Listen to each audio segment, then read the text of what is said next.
Listen closely because what I'm revealing isn't some wild theory or guesswork. This is actually happening as we speak. And by the time most people figure it out, it'll be way too late to do anything about it. While everyone was glued to their screens watching markets crash and scrambling to handle margin calls, something absolutely massive was quietly unfolding behind the scenes. Physical silver started moving, and I'm talking about amounts we haven't seen since the chaos of World War II. Right now, silver is sitting at $71 to $72 per ounce. That's a mind-blowing 141% jump this year alone. Just yesterday, it hit a brand new all-time high of $72.70. But here's the kicker that mainstream media won't dare mention that price you're seeing. It's basically meaningless. You can't actually get your hands on physical silver anywhere close to that number anymore. We're watching a complete split between what paper says and what reality shows. Sources from port authorities and logistics teams in New York and London are confirming something wild. The amount of precious metals shipped out in just the last 2 days is completely unheard of in modern history. This wasn't some slow, steady process. This wasn't organized or controlled. This was a massive flood. The bullion banks were staring down bankruptcy because of their short positions, so they made a call. They decided to sell off their physical holdings to whoever paid the most before they'd have to officially declare default. And guess what? That top bidder was an American. The vaults that used to hold America's strategic silver reserves? They're basically empty now. The metal didn't just vanish into thin air. It got packed onto cargo planes and ships, and right now it's sailing across the Pacific Ocean. To really get why this happened and why it happened so fast, you need to understand the arbitrage opportunity that popped up. For several days now, silver trading on the Shanghai Gold Exchange has been selling at nearly 18% more than the COMEX spot price. Let that number hit you for a second. An 18% arbitrage gap in precious metals is virtually impossible under normal conditions. In the world of high-speed trading and global commodities, an 18% risk-free profit is like a black hole impossible to resist. Think about the basic economics here. Why would any Swiss refinery sell a silver bar to a New York bank for $67 when they could sell that exact same bar to a Shanghai buyer for $80? They wouldn't. Economics doesn't lie. Money goes where it's treated best. China created a price gap, and that gap basically vacuumed up all the available silver from the Western financial system in under a week. The West tried like crazy to push prices down using paper contracts and derivatives. China just used those artificially low prices to drain all the physical inventory. It was a brilliant geopolitical move. They turned our own manipulation back on us. The official numbers are starting to leak out now, and they're confirming the worst-case scenario for anyone who's been paying attention. COMEX inventory breaks down into two types: eligible silver, which is privately owned, but stored in the vault, and registered silver, which is actually available to deliver on futures contracts. According to the latest reports, the registered category has dropped to absolutely terrifying levels. Right now, there are over 600 paper claims for every single physical ounce of silver left in the registered category. Let me say that again because it's absolutely critical: 600 paper claims for every 1 real ounce of metal. This isn't a market working properly. This isn't even a stressed market. This is a mathematical impossibility pretending to be a legitimate exchange. The fractional reserve system, when you apply it to precious metals, has completely collapsed. If even a tiny percentage of contract holders demand actual delivery in the next few days, the exchange will have to declare default. There's no way around it. The shelves are empty. The emperor is naked. The whole system has been exposed as one giant accounting scam. So why is China doing this? And more importantly, why right now? This isn't just a trade for them. They're not trying to flip a profit on some commodity deal. This is a strategic move for national survival and global power. The Chinese Communist Party sees that military conflict over Taiwan or South China Sea disputes is becoming more likely. Modern warfare needs massive amounts of resources. You can't build hypersonic missiles without silver. You can't make guidance chips without silver. You can't produce fighter jets or drone swarms without tons of silver. It's the most electrically conductive metal on the planet, and there's no substitute for countless military uses. By controlling the global supply, China isn't just protecting wealth or hedging against currency collapse. They're actively strangling the U.S. military-industrial complex. They're making sure that when conflict starts, the West will be desperately short on the raw materials needed for advanced weapons. This is economic warfare dressed up as commodity trading. It's Sun Tzu's art of war happening in real time on commodity exchanges. Beyond military needs, China's industrial hunger is absolutely insane. The Belt and Road Initiative is the biggest infrastructure project in human history, and it runs on what they call green energy. Solar panels need substantial amounts of silver. 5G towers need silver.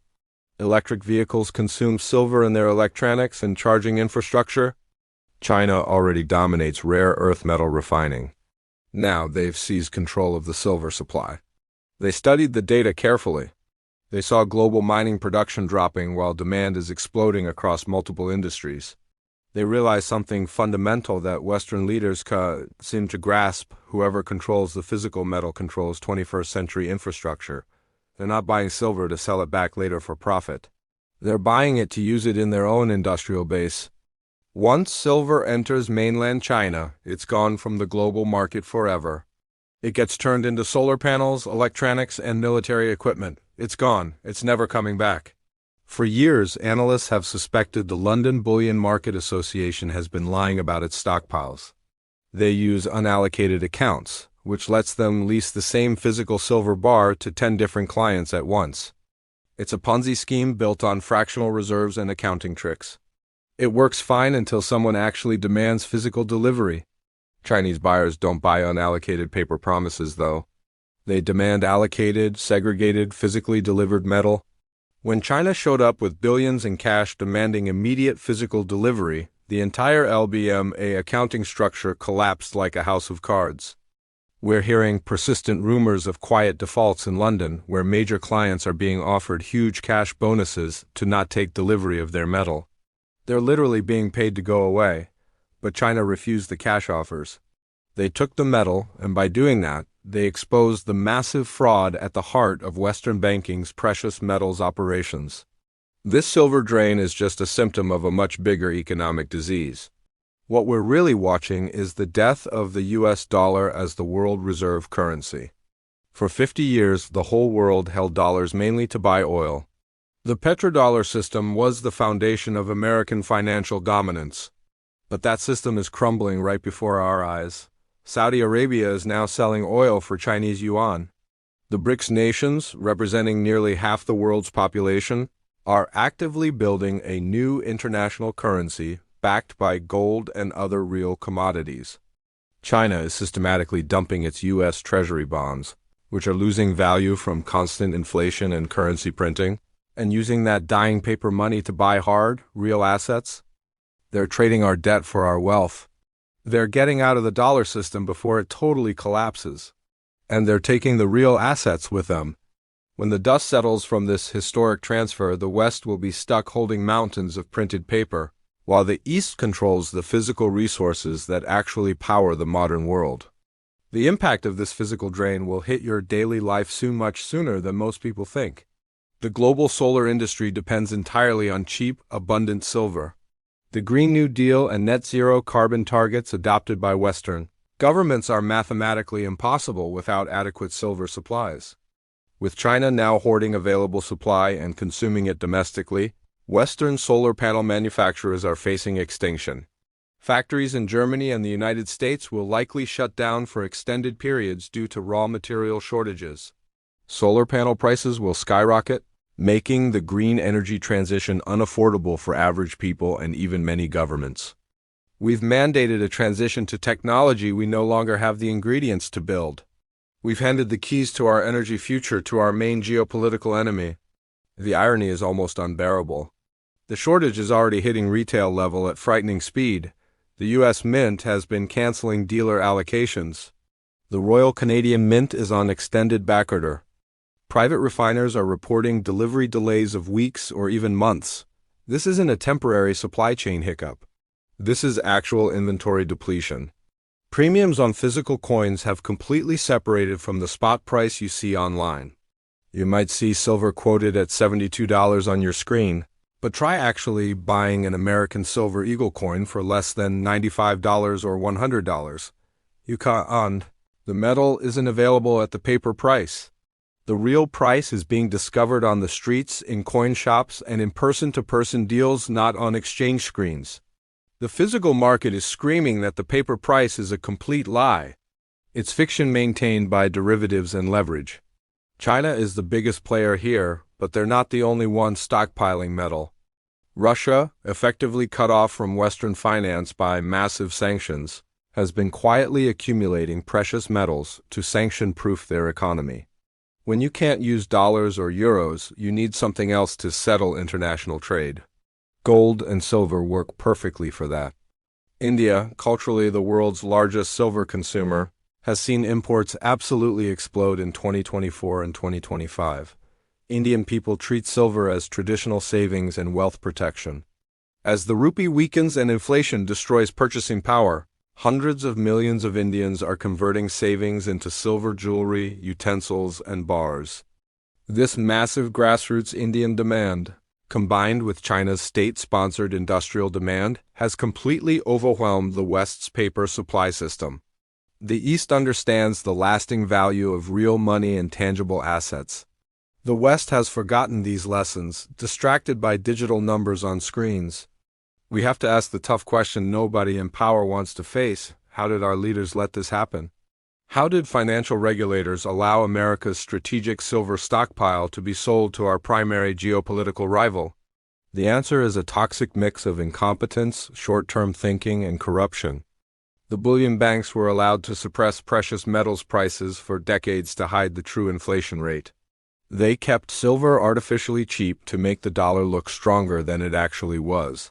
But cheap silver meant foreign governments and investors could buy it for pennies compared to its true value. Our leaders sacrificed strategic reserves to maintain the illusion of a strong currency and low inflation. They sold the family silver to pay the credit card bill. And now the bill is due, and the silver is gone. Future generations will pay for this massive failure of leadership. Given the current vault situation and inventory data, a force majeure declaration by COMEX is now a question of when, not if. Force majeure is a legal clause that frees parties from contracts when an unforeseeable event prevents fulfillment. They'll claim the silver shortage is an act of God, a supply chain disruption, or some external factor beyond their control. They'll settle your contracts in cash at the rigged paper price. This will be the moment the paper market officially dies. When they refuse to deliver actual metal, the paper contract price goes to zero and physical metal price goes to infinity. We're probably just days or weeks from this historic split. For banks holding massive short positions, the nightmare is just beginning. JP Morgan and other swap dealers are short billions of ounces on paper. Now that physical metal has shipped to China, they can't buy it back to cover positions. They're naked short in a market with no liquidity and no supply. This is a recipe for unlimited losses. There's no escape. The Federal Reserve will likely have no choice but to bail out the bullion banks to prevent complete system collapse.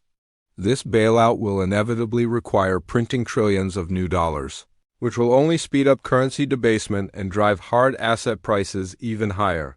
They're trapped in a doom loop of their own making. As news of the Chinese drain spreads through industrial supply chains, panic buying will intensify. Companies like Apple, Samsung, and Tesla have smart people who understand supply chains. They see the data. They know things are breaking down. They'll stop buying silver just for immediate production and start buying just in case for future uncertainty. They'll try to stockpile years of silver inventory to keep factories running and production lines going. When multi-billion-dollar tech companies start panic buying a scarce resource at any price, the price chart goes vertical. We'll see $10 or $20 price jumps in a single day.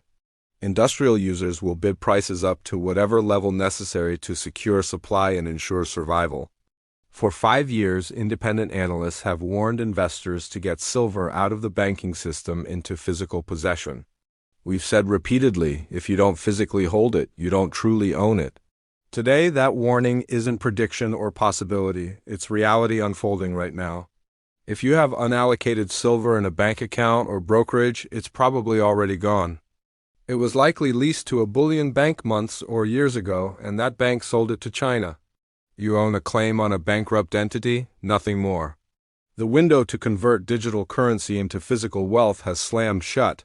The inventory is gone. The ships have sailed. Literally, we're watching the birth of a new monetary standard play out before our eyes. The pure fiat currency period that started in 1971 and lasted until 2025 is ending. The period of resource-backed currency and commodity-based wealth is beginning. In this new world order, nations will be ranked not by how much debt they can issue or how many zeros their central bank can add to computers, but by how much gold, silver, oil, rare earths, and productive land they physically control. China gets this fundamental shift. That's exactly why they're draining vaults and accumulating physical resources. They're positioning themselves to write the rules of the next global financial system. The West, holding nothing but unpayable debt and paper derivatives, will be forced to accept whatever terms the holders of actual metal and resources dictate. When the general public realizes their currency is rapidly losing purchasing power and bank vaults are empty, social unrest becomes inevitable. We saw trading halts yesterday. Next, we'll see withdrawal limits at ATMs and banks. Then capital controls preventing money from leaving the country. The government will desperately try to lock you into the dying system. The silver market is just the canary in the coal mine. It's the early warning signal. The loss of physical silver is telling us the entire financial structure is hollow. The panic that started in commodity trading pits will eventually spill into currency markets, bond markets, and ultimately into the streets. This event marks the final great wealth transfer in the dollar era. Wealth is moving from the impatient to the patient, from paper believers to metal holders, from west to east, from those who trusted the system to those who prepared outside it. Those holding physical silver today are positioned to become the new financial elite. They hold the only asset with zero counterparty risk that's absolutely essential for future technology. The banks tried stealing wealth from savers by suppressing prices for decades. But in doing so, they accidentally handed the greatest investment opportunity in modern history to those paying attention and willing to act. We're now entering the phase many call unobtainium. You'll see a price quoted on financial websites, maybe $80, maybe $100, maybe higher. But you won't actually be able to buy physical metal at that price. Dealers will be sold out. Mints will be closed or on indefinite back order. The peer-to-peer market will be the only functioning market. You'll have to find someone willing to part with their physical metal, and they'll demand a fortune because they understand what they're holding. This is what hyperinflation actually looks like in practice. It isn't just high prices on screens, it's empty shelves. It's the inability to convert paper money into real goods at any price. Silver isn't expensive. The dollar has become worthless. The vaults have been drained. The cargo ships are crossing the Pacific as I speak. The game of musical chairs is over and the West has lost its seat. China executed the perfect economic checkmate without firing a single shot or launching one missile. They used our own system against us. They took the silver and left us holding the debt. The great silver exodus is complete. If you're fortunate enough to be holding physical metal right now, hold it tight. It's your shield against what's coming. If you're not holding physical metal yet, you need to understand the window has essentially closed. The metal is gone. Pray the system holds together just a little bit longer.